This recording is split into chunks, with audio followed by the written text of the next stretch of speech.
देख रहे हैं मेरा प्रोग्राम ब्रेकिंग बैरियर्स और मैं हूं आपकी होस्ट आलिया। ये पानी पीने की ज़रूरत इसलिए पड़ गई जनाब कि अभी इससे पहले मैं हसन निसार साहब का एक प्रोग्राम देख रही थी जिसमें वो कफन फाड़ के बोल रहे थे। उन्होंने कहा कि जिसका दिल करता है हमें चपेड़े मार कर आगे निकल जाता है, अपने गरेबानों में भी झांक लें। अब आपको पता है कि वो इतनी पुरमगज़ बातें जब करते हैं तो हम तो बता भी नहीं पाते कि उन्होंने क्या कहा है। वो आपको हम सुनवा देते हैं, बता देते हैं, दिखा देते हैं कि उन्होंने क्या कहा है। और ज़रा आज ये भी थोड़ा सा जानने की कोशिश करेंगे कि वो खड़े किसके साथ हैं। क्या वो सबके साथ ही स्टैंड करते हैं या वो किसी के साथ भी स्टैंड नहीं करते। ज़रा मैंने ये भी जानने की कोशिश की उनकी बातें सुनकर।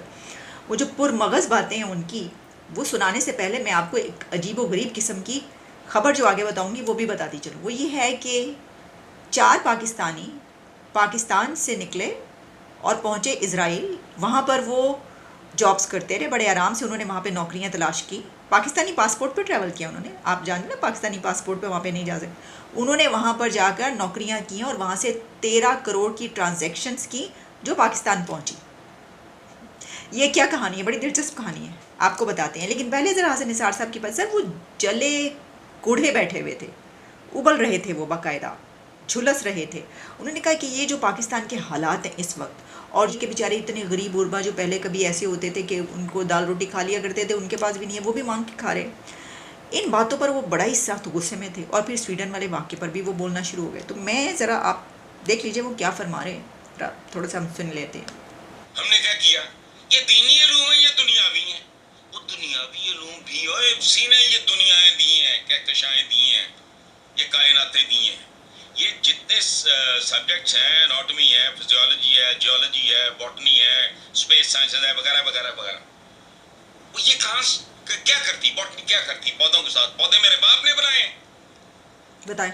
असल प्रॉब्लम है वो जो इकबाल ने कहा था ना, है जुर्म ज़ईफ़ी की सदा मर्गे मफाजात।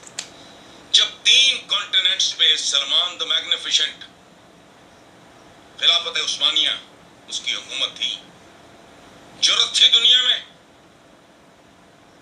अमीर तैमूर बहुत सफाक आदमी था, प्लस माइनस आधी दुनिया उसने, बहुत बड़ा कॉन्करर था वो, अलेक्जेंडर द ग्रेट से, सिकंदर आजम से। सफाक आदमी था, सब कुछ था। मुझे बताओ जरा, उसकी जिंदगी में बने हुए बिल्डिंगों पे कुरान पाक की वो जुर्रत कर सकता था कोई? तो अपने भी गिरेबानों में यार हमें झांक लेना चाहिए। हम ज़ौफ़ के उस दर्जे पे हैं, जिसका दिल करता है चपेड़ मार के चला जाता है।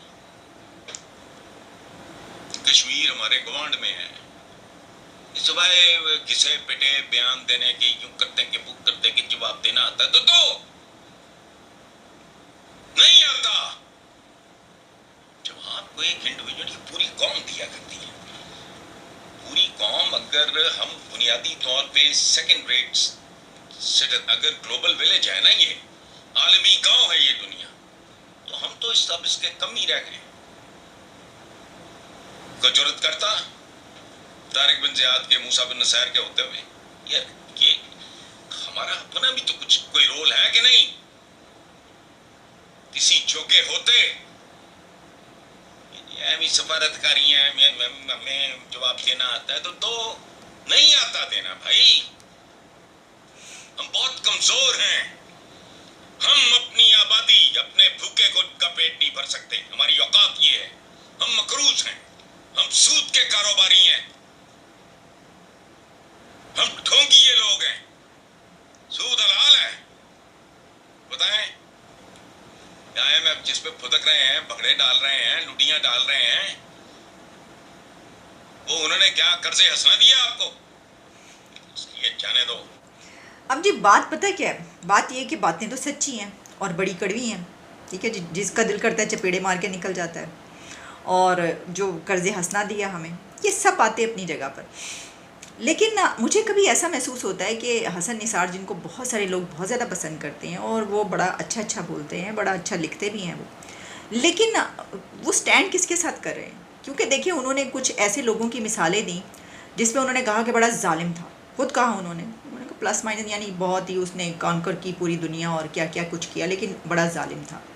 तो अगर आप एक जालिम हुक्मरान की तारीफ़ कर रहे हैं तो फिर आप हिटलर के साथ हुए, फिर तो आपको हिटलर की तारीफ़ करनी चाहिए, फिर आपको हिटलर के ख़िलाफ़ नहीं जाना चाहिए, फिर आपको हिटलर के ख़िलाफ़ बात नहीं करनी चाहिए।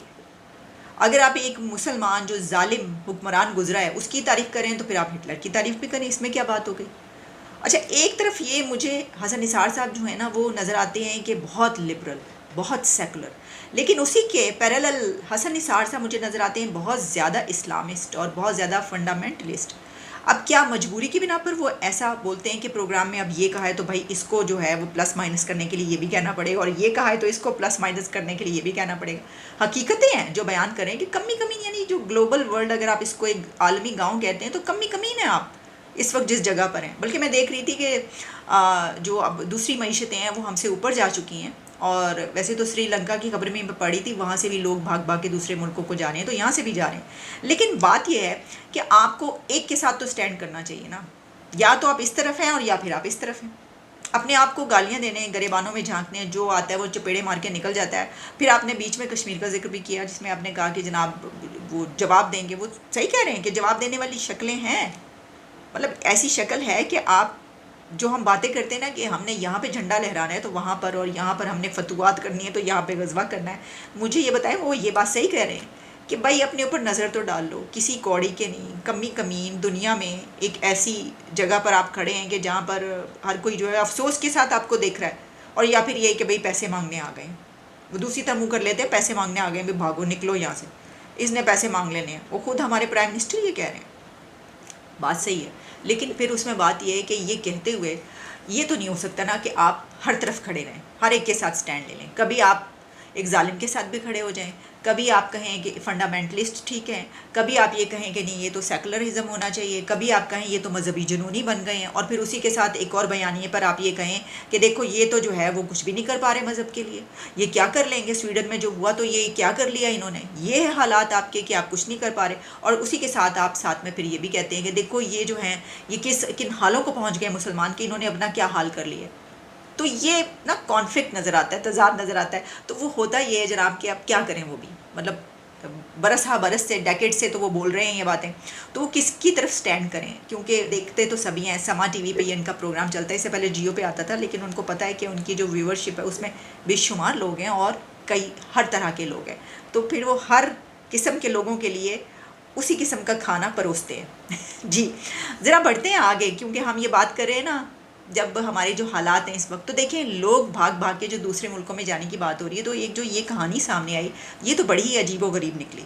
क्योंकि देखें ये तो ख़बर हम तक पहुंची कि जनाब इस तरीके से लोग जाते हैं डंकी के ज़रिए, और ऐसे ही मैंने आपको उसके ऊपर एक भरपूर प्रोग्राम किया था जिसमें आपको सारी तफसीलात बताई थी कि गैर कानूनी तौर पर जब लोग यहाँ से जाते हैं कैसे जाते हैं, उसमें क्या क्या कुछ उन्हें झेलना पड़ता है। वो लिबिया जाते हैं, कभी दुबई जाते हैं, कभी जॉर्डन से होते हुए जाते हैं, इन मुल्कों से गैर पहुंच जाते हैं जब उस जगह पर के फिर आगे जो है वो उनको गैर कानूनी तरीके से जाना होता है, और वो कभी खुश्की का रास्ता होता है, कभी समंदरी रास्ता होता है, और फिर वो जो बोट के साथ हुआ था ये भी होता है, उनके साथ भूखे भी मर जाते हैं वगैरह वगैरह। खैर यहाँ पे तो जहाज़ के पहियों में बैठ बैठ के भी लोग जाते रहे, निकलते रहे, और इस तरह के वाक़यात हमने देखा था जब तालिबान आए थे तो अफ़गानिस्तान में ये कुछ हो रहा था। लेकिन इस वक्त हम जिस वाक़े का जिक्र कर रहे हैं ना वो तो पूरा एक प्लानिंग के तहत वाक़या हुआ है, और थ्रू प्रॉपर चैनल वो सब कुछ हमें होता हुआ नज़र आ रहा है, और दिलचस्प वाक़या, मतलब ऐसा नहीं है, उन्होंने वहाँ पे जाके काफ़ी पैसे कमाए हैं अपने मुल्क के लिए। अच्छा ये इसको हम कैसे लेंगे, इसको हम अच्छा कहेंगे बुरा कहेंगे, इस पर हम प्रोग्राम के आखिर में बात करेंगे। हुआ कुछ यूँ है कि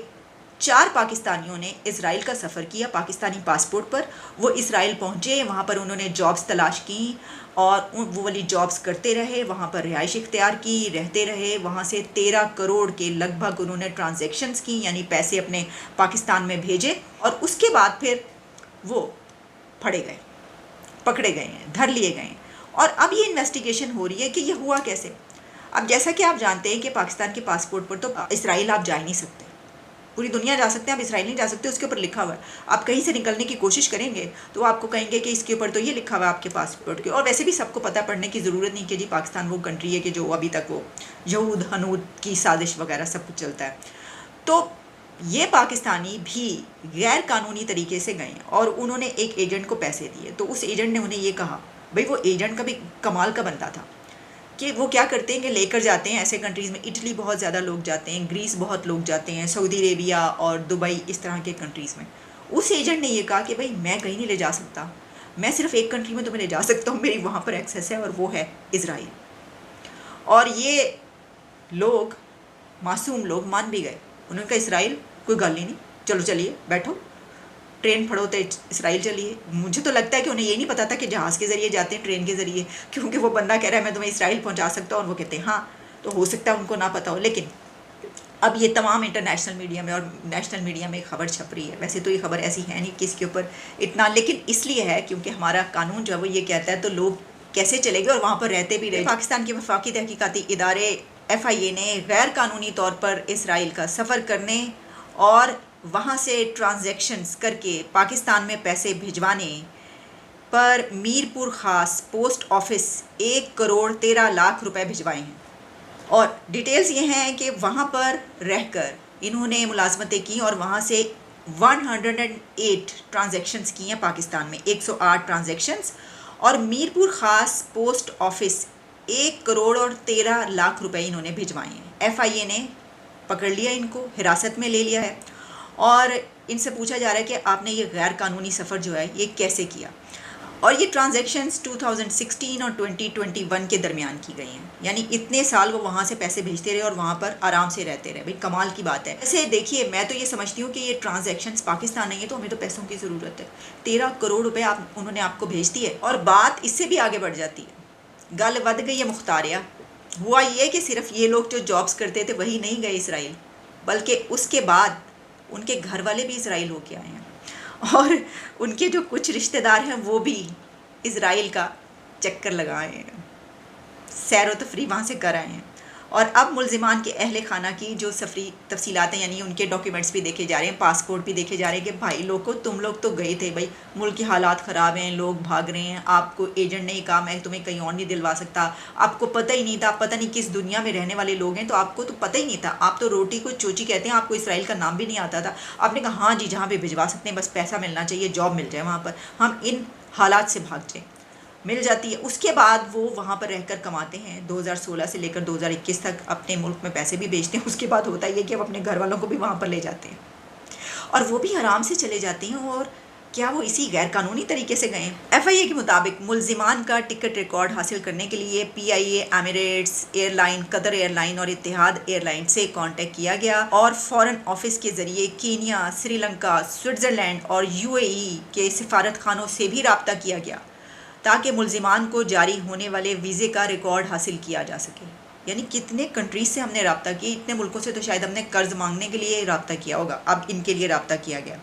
अब तक जिन अफराद के खिलाफ मुकदमा दर्ज हुआ है, मैं उनके नाम नहीं बता रही, लिखे हैं यहाँ पर, उसमें ख़वातीन भी हैं, ज़ाहिर उनके घर वालों ने किया तो ख़वातीन के नाम तो होंगे। जब इन्वेस्टिगेशन हुई तो इन्होंने ये बताया कि एक एजेंट, जिसका नाम भी बताया, इसराइली एजेंट है वो, उसने इसराइल में मुलाजमत दिलवाने के लिए 3 लाख से लेकर 7 लाख रुपए तक डिमांड की, और इन लोगों को वहाँ पर गाड़ियाँ धोने के काम पर लगाया। अगली बात मैं आपको बताऊँगी तो आप मज़ीद हैरान परेशान रह जाएंगे। इन लोगों के पास से शेंजन वीज़ा भी निकला। अब इसमें इन्वेस्टिगेशंस में ये बात सामने आई है कि इसराइल जाने के लिए टर्की, कीनिया, श्रीलंका, दुबई और स्विट्ज़रलैंड का रूट इख्तियार किया गया, और इन तमाम अफराद को इन मुल्कों से जॉर्डन लेकर जाने तक इजरायली एजेंट इनके साथ मौजूद था। यह है बहुत हैरानकुन वाक़या, लेकिन इतनी हैरानी की बात भी इसलिए नहीं है क्योंकि इससे पहले हमने देखा कि एक जर्नलिस्ट भी इजराइल गए, और वो भी पाकिस्तानी पासपोर्ट पर इजराइल गए थे, दुबई के रास्ते मेरा ख्याल गए थे।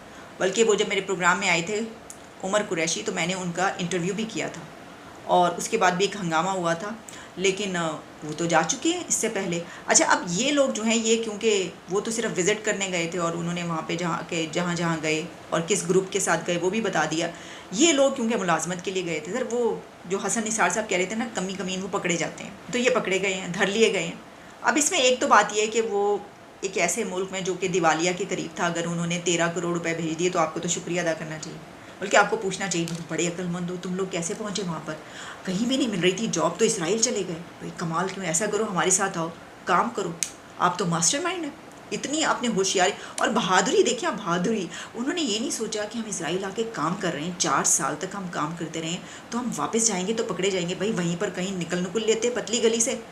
वापसी ज़रूरी थी, वापसी भी उसी धड़ल्ले से हो रही है, पैसे भी भिजवाए जा रहे हैं, और ऐसे लगता है कि मतलब उनके ऊपर कोई माई बाप बैठा हुआ है। यानी ये कि वो किसी इतने बड़े नेटवर्क के साथ हैं कि उनको कोई डर नहीं है, वो वापस आ रहे हैं। क्योंकि अब इसको मैं इसलिए कंडेम क्या करूं कि देखें ये तो हम क्यों नहीं जा सकते किसी कंट्री में। तो मेरा तो ख्याल है कि इस किस्म के झंझट से बचने के लिए, क्योंकि लगता है, अब देखें इस खबर से एक और बात सामने आती है।